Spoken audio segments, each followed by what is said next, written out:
de suivre le journal de RTI. Madame, Monsieur, bonjour. Pour commencer, les titres.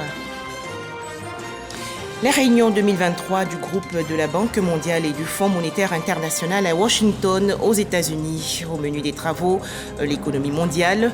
La Côte d'Ivoire, invitée à cette rencontre, est représentée par son ministère de l'économie et des finances. En Côte d'Ivoire, la baisse du prix des data mobiles, décision annoncée hier par le gouvernement et pour remédier aux problèmes de concurrence sur le marché de détail. Dans ce journal, les explications du ministre de la Communication, des médias et de l'économie numérique, Amadou Koulibaly. Enfin au Mali, le journaliste Aliou Touré, précédemment porté disparu, retrouvé sain et sauf. La Côte d'Ivoire invitée aux réunions 2023 du groupe de la Banque mondiale et du Fonds monétaire international. Cette rencontre se tient du 10 au 16 avril prochain à Washington, aux États-Unis. Au menu, les grands dossiers mondiaux, notamment la conjoncture économique mondiale et la lutte contre la pauvreté. À noter que la délégation ivoirienne est conduite par le ministre de l'économie et des finances, Adama Koulibaly. Les précisions de Serge Collia. Rencontre annuelle, les réunions du printemps du FMI, le Fonds monétaire international et du groupe de la Banque mondiale réunissent responsables gouvernementaux, représentants du secteur privé et de la société civile à Washington, D.C. C'est un cadre d'échange sur les perspectives et défis de l'économie mondiale auquel la Côte d'Ivoire, pays invité, participe de façon active. Chef de délégation, Adama Koulibaly, ministre de l'économie et des finances, s'est entretenu dès son arrivée avec l'administrateur de la Côte d'Ivoire au FMI. Il était accompagné de la ministre du Plan et du Développement, Niale Kaba, et du ministre du Budget et du portefeuille de l'État, Moussa Sanogo. Nous venons de conclure un programme avec le Fonds monétaire international au plan technique. Le programme passera au conseil d'administration du Fonds monétaire international le 22 mai. Donc c'est un programme fort, un programme solide qui sera appuyé par une enveloppe de 2000 milliards de francs CFA, qui est un financement parmi les plus importants que le FMI accorde jusqu'à maintenant. Et cela témoigne de la confiance que le FMI et les autres institutions internationales accordent à la Côte d'Ivoire, qui est bien gouvernée, qui est bien dirigée, sous l'autorité du président de la République, son Excellence M. Alassane Ouattara. Pour une des rares fois, un de nos pays africains va accéder à un niveau de ressources très important, ce qui n'a jamais été le cas. Et ça, c'est dû à la performance de l'économie ivoirienne. Et ça traduit aussi la confiance que l'institution que je représente ici porte à la Côte d'Ivoire. Agenda chargé pour la délégation ivoirienne à ces réunions du printemps du FMI et du groupe de la Banque mondiale. La réunion de cette année se tient dans un contexte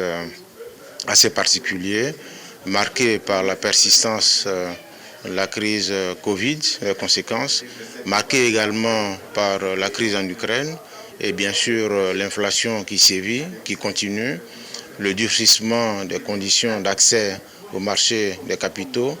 À tout ça, il faut ajouter les effets du changement climatique qui entraînent les difficultés en matière de sécurité alimentaire. Donc il y a des réflexions qui sont en cours et c'est pour ça aussi que nous sommes là pour participer aux discussions, aux échanges, pour voir comment, avec une mobilisation de la communauté internationale, on peut faire face justement aux conséquences de cette crise en Ukraine et de l'environnement international qui est morose. Les réunions de printemps du groupe de la Banque mondiale et du Fonds monétaire international se tiennent du 10 au 16 avril 2023 à Washington. En Côte d'Ivoire, le gouvernement annonce la baisse du prix des data mobiles. Décision prise pour remédier à certains problèmes persistants de concurrence sur le marché de détail. Le ministre de la Communication, des médias et de l'économie numérique était hier l'invité du journal de 20h de RTI 1. Amadou Koulibaly a largement expliqué cette mesure. C'est le 6 que la décision est rentrée en application. Dès le lendemain, le 7, la directrice générale de l'ARTCI a écrit à tous les opérateurs pour leur demander de revenir à la situation ante. J'ai avec moi ici ce courrier, c'est le seul document que j'ai amené. Il date bien du 7 avril. Et donc, je peux comprendre que certaines personnes ayant eu vent de cette décision de la directrice générale demandant aux opérateurs de revenir à l'ancienne position, voulant récupérer le bénéfice de cette décision, se sont présentés comme les défenseurs des Ivoiriens. Mais ce que je veux dire, c'est que quand on a fait un gouvernement qui est responsable, un gouvernement qui est soucieux de l'intérêt des consommateurs, des Ivoiriens dans un ensemble, un gouvernement qui prend des mesures dans l'intérêt des consommateurs, des Ivoiriens, sans qu'ils aient à manifester, l'ARTCI a demandé aux opérateurs de revenir à la décision antérieure pour une vice de forme. D'accord. Le Premier ministre, qui suit ces questions, a donc organisé une rencontre. Il ne s'agit pas ici d'enlever à l'ARTCI la souveraineté de ses décisions, c'est une autorité indépendante. Mais il a été demandé à l'ARTCI de reprendre les discussions avec les opérateurs de façon à trouver une mesure juste qui tient à la fois compte de l'intérêt des consommateurs, mais qui, en même temps, permet au secteur de retrouver un certain équilibre de façon à ce que nous ayons des communications de qualité. Ces mesures ont été prises en tenant compte de certaines demandes des consommateurs. Il s'agit notamment du fait que le plafond des bonus a été élevé. Il avait été limité en 2020 à 100%. Aujourd'hui, avec les nouvelles mesures, ce plafond passe à 200%, par exemple. Il y a aussi la question du report des datas non consommées. Dans les nouvelles offres qui ont été faites par les opérateurs, les datas non consommées sont reportées sur la commande. C'est ce que la décision de 2020 demandait. En tout état de cause, il y a une seule chose que je demande à nos concitoyens, c'est de faire confiance au gouvernement qui applique la vision du chef de l'État, qui est celle d'une Côte d'Ivoire solidaire. Il n'y a pas de raison que le chef de l'État indique cette voie d'une Côte d'Ivoire solidaire et que le gouvernement qui est chargé de mettre en œuvre la vision du chef de l'État n'entre pas dans cette vision et décide de punir les consommateurs d'une certaine façon. Faites confiance au gouvernement qui applique la vision du chef de l'État et les nouvelles mesures qui seront prises le seront dans l'intérêt de tous. Toujours en Côte d'Ivoire, la création d'un réseau de professionnels et de praticiens de la veille stratégique et de l'intelligence économique. C'est une initiative du Bureau national de la prospective et de la veille stratégique. Ces experts vont mutualiser leurs expériences et mettre les résultats de leurs travaux au service des décideurs publics et privés. Le point dans ce reportage de Mahama Traoré. Devenir une force de proposition qui va concourir au processus de développement de la Côte d'Ivoire, c'est tout le sens de la mise en place du réseau des praticiens et professionnels de la veille stratégique et de l'intelligence économique. La veille, c'est la gestion, la bonne gestion de l'information utile pour les décideurs. Donc ce réseau, pour moi, va consister à apporter de bonnes informations à la hiérarchie. La mise en place d'un réseau d'intelligence économique et de veille stratégique devrait pouvoir aider l'économie ivoirienne, les autorités ivoiriennes à anticiper des questions nouvelles, à pouvoir gérer au mieux l'environnement, l'évolution de notre économie et donc la trajectoire de notre pays. Suscité par le Bureau national de la prospective et de la veille stratégique, la mise en place de ce réseau est vue d'un bon œil par l'État ivoirien.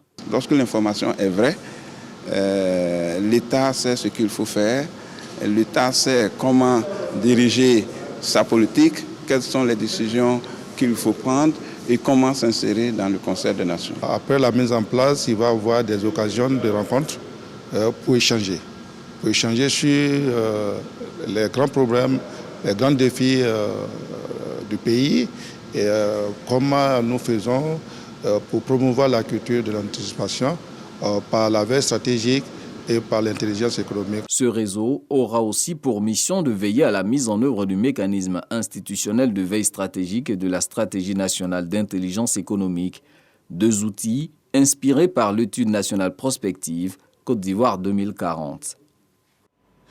Dans l'actualité nationale également, les échanges récemment entre Catherine Koné, la députée de Niakara dans la région nord, et les populations. Objectif, faire le point sur les activités et réalisations de l'année écoulée et dégager les perspectives pour 2023. Les explications détaillées de Kader Sogodogo de RTI Bouaké. Centre culturel de Niakara-Mantougou. Les populations dans toutes leurs composantes sont venues écouter celles qu'ils ont désignées pour les représenter à l'hémicycle. Catherine Koné relate l'année parlementaire écoulée. Le rôle du député est de porter la voix de ses circonscrits, étant un intermédiaire entre sa population et le pouvoir exécutif. Ainsi, il a pour devoir, en tant que parlementaire, de faire un retour des travaux ou encore de la mission que ses parents ont bien voulu lui confier. Catherine Koné a également dégagé les perspectives pour 2023 tout en demandant à ses mandants de lui faire confiance pour porter au haut leurs attentes. Au nombre des invités, le député de Ouangolo-Dougou, Traoré Drissa, qui, tout comme les autres participants, salue l'initiative. Cette initiative noble qui est de faire un retour envers nos populations, je suis d'autant plus heureux de savoir que nous regardons dans la même direction pour le bonheur de nos populations. La mission du député, c'est de recueillir les avis de ces populations et aller à l'Assemblée pour voter des lois. Mais on peut aussi faire le retour des lois votées. Nous voulons vraiment que ça continue comme ça. Là, comme ça, nous sommes au parfum de certaines choses. Il y a des choses que nous ignorons. Donc, quand elles viennent nous rendre compte comme ça, nous sommes aux mêmes mesures que tous ceux qui sont là-bas. Et c'est très bon. Nous pouvons travailler ensemble. Après 3 mois de vacances, les députés ivoiriens ont repris le chemin de l'hémicycle le lundi 3 avril 2023.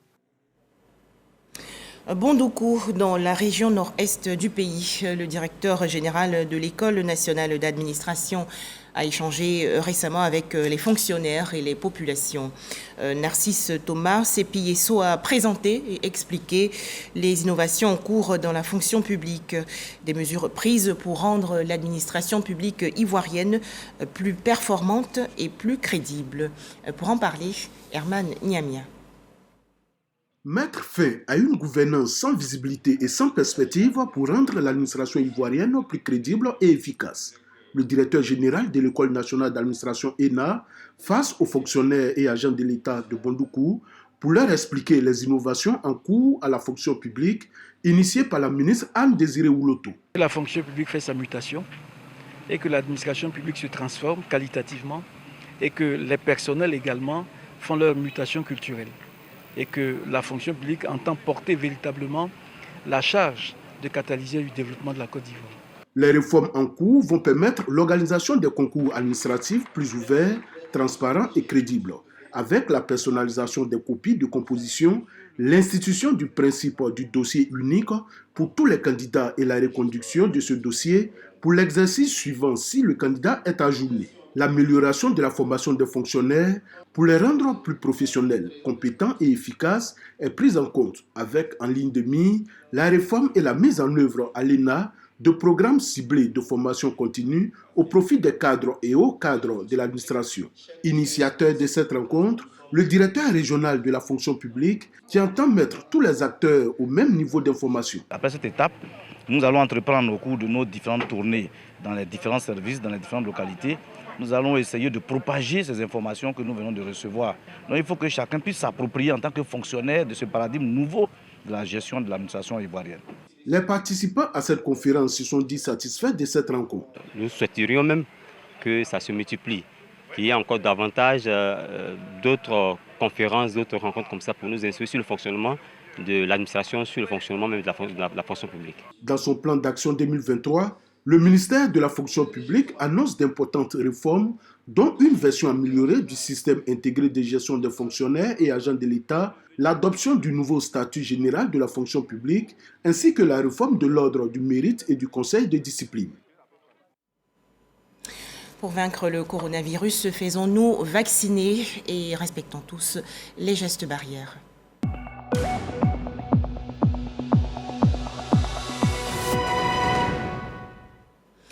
Les chiffres du coronavirus en Côte d'Ivoire. 0 nouveau cas de coronavirus enregistré hier par le ministère de la Santé, de l'Hygiène publique et de la couverture maladie universelle. La Côte d'Ivoire compte donc actuellement 88 309 cas confirmés de coronavirus, 87 469 personnes guéries, 834 décès et 6 cas actifs. Tous acceptons la vaccination contre le coronavirus. Qu'est-ce que la drépanocytose? Quels sont les signes et symptômes? Peut-on guérir de la drépanocytose? Des questions au centre d'une conférence organisée récemment au centre drépanocytaire Saint-Jean-de-Dieu dans la commune de Port-Boué. C'est une initiative du club service Rotaract Abidjan. Le point dans ce reportage de Patricia Kouakou et Didier Nguessan. Le Rotaract Club Abidjan sensibilise les populations sur les risques liés à la drépanocytose, une maladie héréditaire due à une mutation unique et ponctuelle dans l'ADN du gène.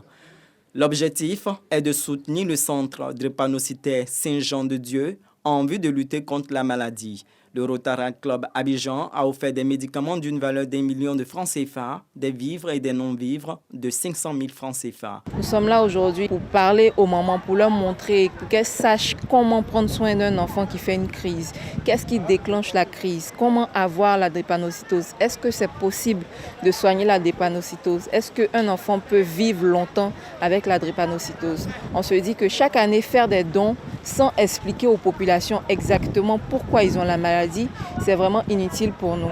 Le professeur Meïté Ndogomo donne des instructions pour éviter cette maladie. Ce qu'il faut savoir, c'est qu'il est important de diagnostiquer la drépanocytose le plus tôt possible, de dépister la drépanocytose, ce qu'on appelle le dépistage néonatal qui se fait actuellement en Côte d'Ivoire à travers un programme particulier. Donc le dépistage néonatal, quand le drépanocytaire est dépisté tôt, il est pris en charge régulièrement tôt et donc il évite certaines complications. Selon l'OMS, 300 000 drépanocytaires naissent chaque année dans le monde. 150 millions de personnes sont touchées par cette maladie. La durée de vie d'un drépanocytaire est estimée aujourd'hui à plus de 40 ans. Un tout autre sujet à présent et direction la région centre-ouest du pays où les membres de la mutuelle pour le développement de Koumoundji se sont réunis récemment. Objectif, procéder au lancement de plusieurs projets, notamment la construction d'un centre de santé, la construction d'un marché et le reprofilage des routes. Les précisions de Djeniba Ouattara et Charles Tatou de RTI Bouaké. Ce coup de pioche marque le lancement officiel des projets de développement de la MUDEC, mutuelle pour le développement de Koumoundji, sous-préfecture de Kononfla dans le département de Saint-Fra. Des projets de développement, à savoir les constructions d'un centre de santé et un marché, le reprofilage des voies du village, puis la question de l'autonomisation des jeunes et des femmes à travers les projets agricoles. Ce rendez-vous a bénéficié du soutien des filles et fils du district autonome de Sassandra Maraoué et de plusieurs autres invités.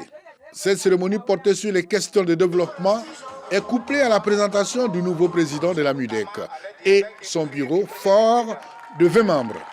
Thomas Guessambi a reçu également les documents afférents à sa fonction. C'est un projet que nous voulons voir réalisé durant ce mandat. Ensuite, il y a un projet de marché à construire.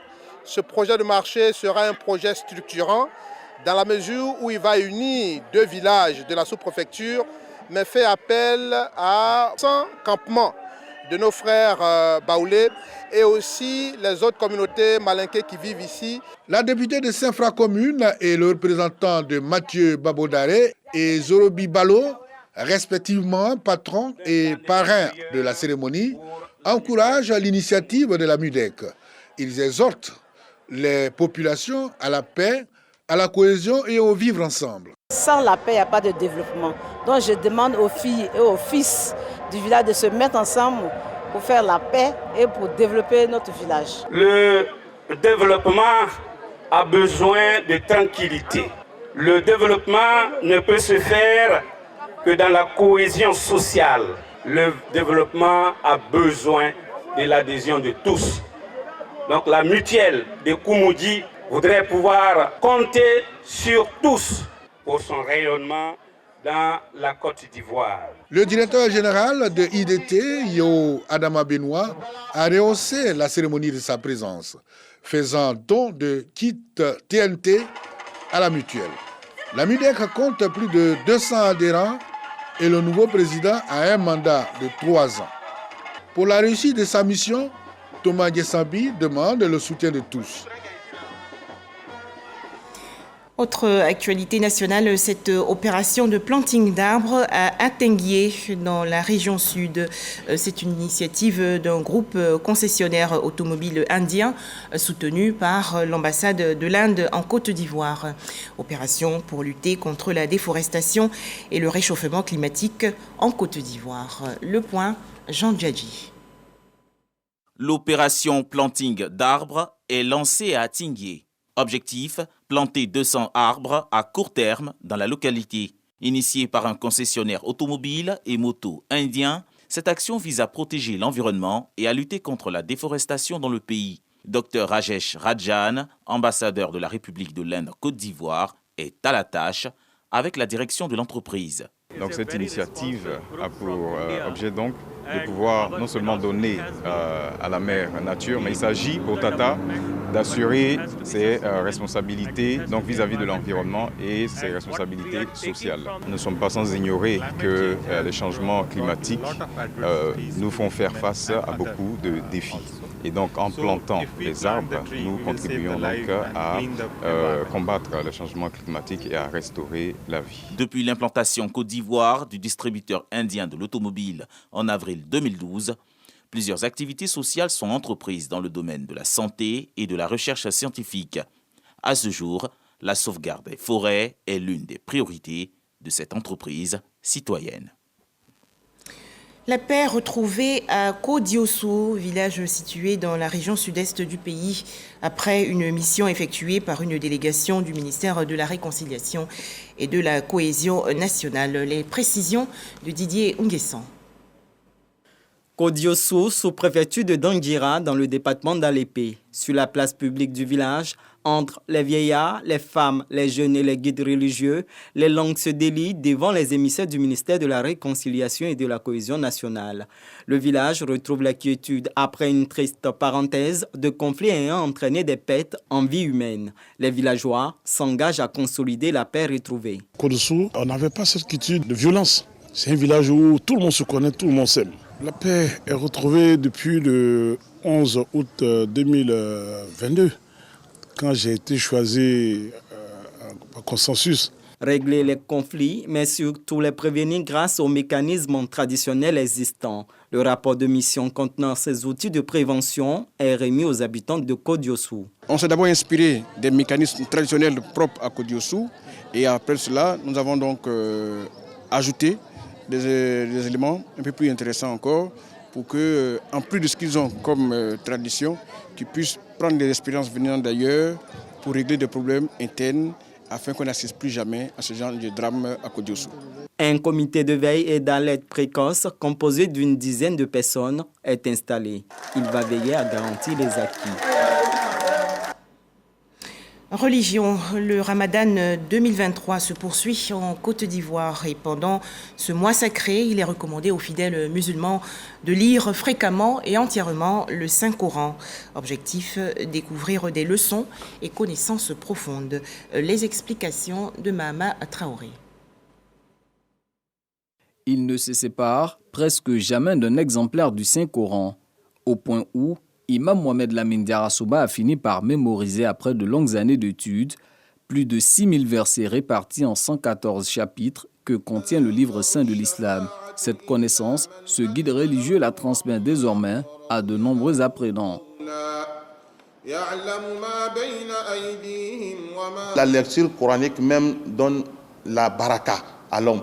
L'homme qui est attaché à la lecture coranique, ça augmente sa foi envers Allah subhanahu wa ta'ala, ça lui donne crainte de Allah, puis ça te donne la piété aussi. Ça fait aussi que la mémoire devient fraîche. Parce que le Coran procure une telle élévation spirituelle, il est recommandé aux croyants de le lire intensément durant le Ramadan. Mois de grâce infinie selon les Saintes Écritures, les savants sont unanimes. Lire le Coran en arabe, sa langue d'origine, permet de récolter pleinement les bénéfices spirituels attendus en ce ramadan. Lorsque le croyant ne dispose pas de cette faculté, il lui a recommandé de réciter les passages déjà mémorisés. Celui qui a mémorisé des versets, ou les versets que tu peux lire, il faut lire ça. Tu peux les répéter.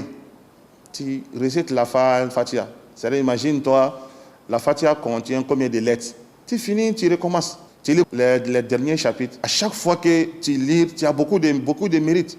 Lire, réciter ou aussi chercher à comprendre le sens des versets du Saint-Coran, c'est le sens des tafsirs, ces séances de commentaires des versets du livre saint qu'organisent les mosquées en ce mois béni. Lors de ce culte, les guides religieux interprètent la parole incréée de sorte à fournir aux fidèles les enseignements à tirer et à pratiquer. Je pense que le tafsir enseigne beaucoup. Donc les imams approfondissent le Coran, le Saint-Coran, que nous qui ne sommes pas allés dans les écoles arabes et nous ne connaissons pas beaucoup sur le Coran. Mais avec ce tafsir, ça nous donne beaucoup de connaissances. Le Coran sort d'un simple livre de lecture pour nous, pour devenir un livre de vie. C'est-à-dire un livre pratique qui touche tous les points et recoins de notre vie. On essaye de traduire les versets, aller vers la perfection, vers l'essence réelle des versets. Donc pour qu'on puisse mieux comprendre ce que nous-mêmes on lit, ce que nous-mêmes on prend pour adorer Allah subhanahu wa ta'ala. Parce que ce n'est pas notre langue d'origine. Le tafsir, c'est lui qui sait lire l'arabe. Non, c'est une autre science dans l'islam. Voilà, c'est pourquoi c'est mieux d'avoir un maître. C'est pendant le Ramadan que le Saint-Coran fut révélé et enseigné au prophète Mohammed, guide des musulmans, par l'archange Gabriel. Toujours au chapitre religion, la célébration hier à la paroisse catholique Sainte-Marie Agüeto de la commune d'Abobo d'une messe pour consolider la paix et renforcer la cohésion sociale. Frédéric Oulaye et Jean Djadji. Paroisse Sainte-Marie Agüeto d'Abobo PK18. Ici, une messe pascale est dite pour consolider les valeurs d'amour et de foi envers le Christ ressuscité. Une célébration qui fait place à une ambiance rythmée et colorée.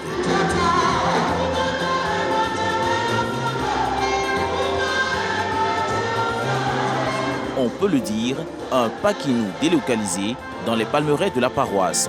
Il s'agit de ce qu'on appelle communément ici en Côte d'Ivoire paquinou. Nos frères et sœurs baoulés nous l'ont donné, c'est un héritage.